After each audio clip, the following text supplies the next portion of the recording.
Bonjour à tous, on se retrouve aujourd'hui pour une nouvelle vidéo de correction de l'envoi d'arithmétique pour le groupe C. Et c'est exercice 7 dont l'énoncé est le suivant. Donc on prend n en entier plus grand que 2. Et on aimerait bien montrer que en fait on peut toujours trouver a et b des entiers tels que m cube plus am plus b ne soit jamais divisible par n quel que soit m. Je vais bientôt donner une indication. Et celle-ci est la suivante. Donc en fait on a un polynôme m cube plus am plus b. Et l'idée, ce serait de le voir comme une fonction d'un ensemble fini vers lui-même. Donc, la question serait quel ensemble fini prendre, et ensuite, pourquoi est-ce que ça peut nous aider.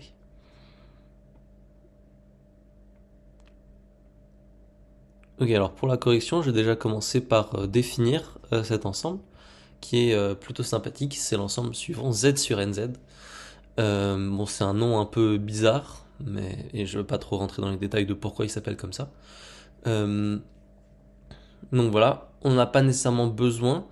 La notion de valeur modulo n est assez pour résoudre ce problème, mais ça nous permet d'avoir une bonne intuition de ce qui se passe et de pourquoi on aimerait bien, pourquoi on fait ce qu'on fait en fait. Donc voilà, z sur nz, j'ai choisi de le définir comme ça, donc c'est l'ensemble 0, 1, 2, etc. jusqu'à n-1. Et en fait, on peut définir des opérations dessus, plus et fois. En fait, en prenant la vraie somme et produit, la vraie somme et le vrai produit de deux des nombres, et maintenant en fait on prend le reste de la division euclidienne par n pour retomber sur un élément de cet ensemble-là. Donc par exemple, 1 fois 1, c'est 1, parce que le reste de la division euclidienne de 1 par n, c'est 1. 0 fois quelque chose que ce soit, ça fait 0. 0 plus quelque chose, ça fait ce quelque chose. Et n-1 fois n-1, ça fait n carré moins 2n plus 1. Et donc le reste de la division euclidienne de n carré moins 2n plus 1 par n, en fait ça va être 1. Donc bon voilà, pourquoi pas. Et en fait, on se rend compte que ça revient plus ou moins à parler de congruence modulo n. Effectivement, donc si on a deux nombres qui sont congrus modulo n, et le reste de la division euclidienne par n sont égaux. Et en fait c'est même une équivalence.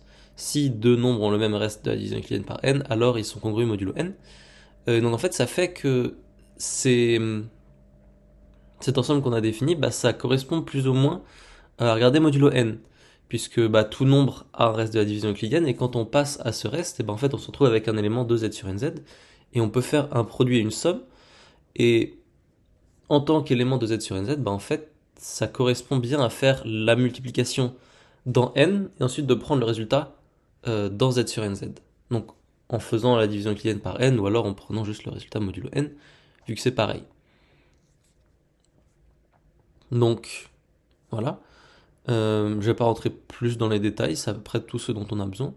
L'idée étant que, en fait, on a un polynôme, et les polynômes sont très sympathiques puisque les polynômes sont n périodiques modulo n, c'est-à-dire que p de x plus n, c'est égal à p de x modulo n.